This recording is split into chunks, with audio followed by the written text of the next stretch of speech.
Preparing feasible and practical budget.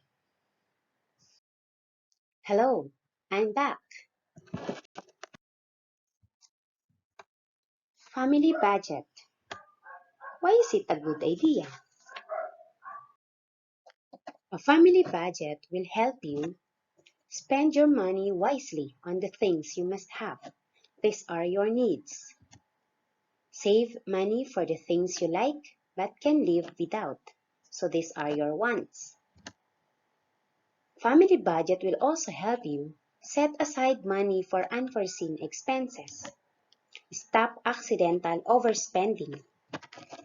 Budgeting can help you and your family take the first step towards control of your money. It can also help you avoid debt, and it lets you get on with being a family rather than spending too much time worrying about your finances. Working out how much money you need for everyday essentials like food, housing, utilities like gas, electricity, phone and water, transport, and medical services can help you make sure you have enough for unexpected expenses and emergencies. How to manage family resources efficiently. First, inform all the members of the family about the budget. Next, make adjustments to your budget as necessary. Keep within the amount allocated for budget items. Choose a simple lifestyle that you can sustain with your earnings. Buy only things that are needed. Schedule your expenses.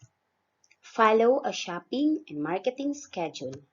And avoid making unscheduled and planned purchases, especially at a store you are not familiar with.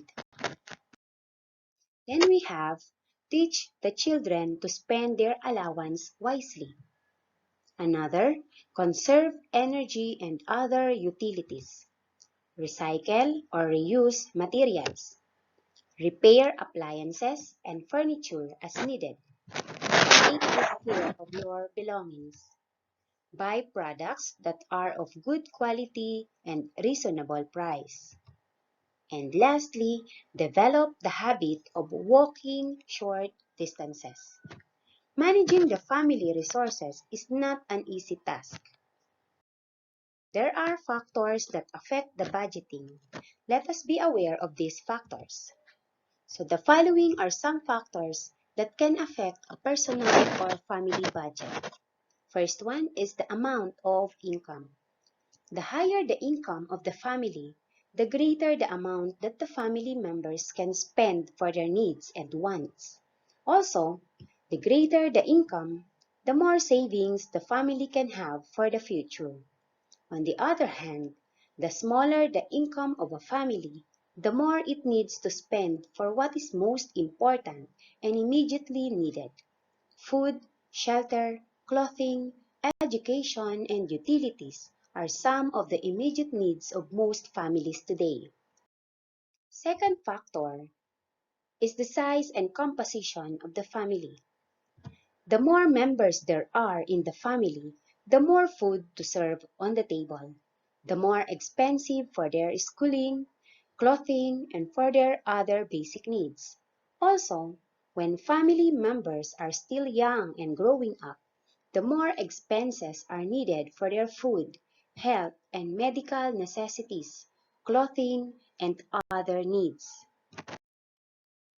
Third factor is the values of the family. What does the family consider most important in the budget? What do they consider the least important? So values of the family can be seen based on what they prioritize in their expenses. Is it the education of the children?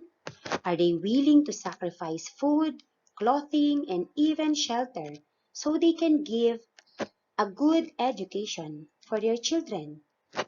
Some families love to eat that they are willing to spend more on food than anything else.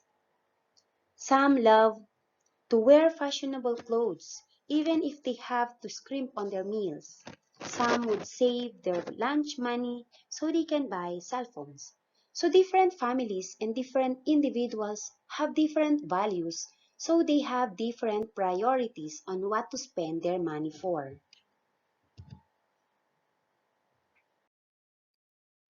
Another factor affecting the family budget are the needs and wants of the family. Needs are materials which the family members need to survive on a day-to-day basis. Food, shelter, and clothing are basic needs. Today, however, education, transportation, electricity, and water are also considered needs. Wants, on the other hand, are materials that the family members desire to have. They can be postponed if the budget is not enough, but can be purchased if the budget allows it. Jewelry, new dresses, cell phones, and other electronic gadgets, appliances, and cars are some of the wants most families would like to buy. Our needs and wants motivate us to work hard. They encourage and inspire us to get involved in productive endeavors that will help our families live better. It is important for family members to distinguish clearly their needs from their wants. In family budgeting, we must prioritize our needs and not wants. Once you become better at differentiating between wants and needs, you'll probably see that you've been able to fulfill more of your desires over the years than you realized, and that can be a significant turning point. So when the family get clarity about their wants and needs, they can determine what's most important and plan the budget effectively. One of the hardest things about making a budget and managing money can be keeping track of what you spend. So here are the tips in wise spending of family income. First, make a list of all the things that are needed at home and their specification. Make sure that all are included in the list. Next, compare the prices of the products to be bought. Avoid buying things with higher prices than usual. Third, buy in bulk the things that are needed every day. It reduces the cost per unit, thus reducing the amount to be paid. Buy fruits and vegetables in season. Seasonal fruits and veggies are much cheaper. Know the substitute ingredients for expensive items. Once you found this cheaper store, go for it.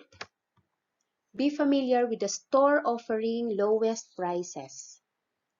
Seventh, buy or shop on stores where you can be assured of quality and standard pricing. Remember, quality is more than making a good product. By meeting quality standard, the family reap better profits or gains rather than losses. 8.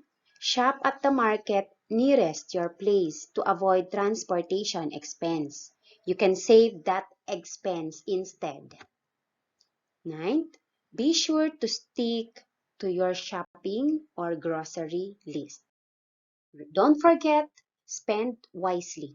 Wise spending is part of wise investing, and it's never too late to start. From Ron the Cats. Nice day!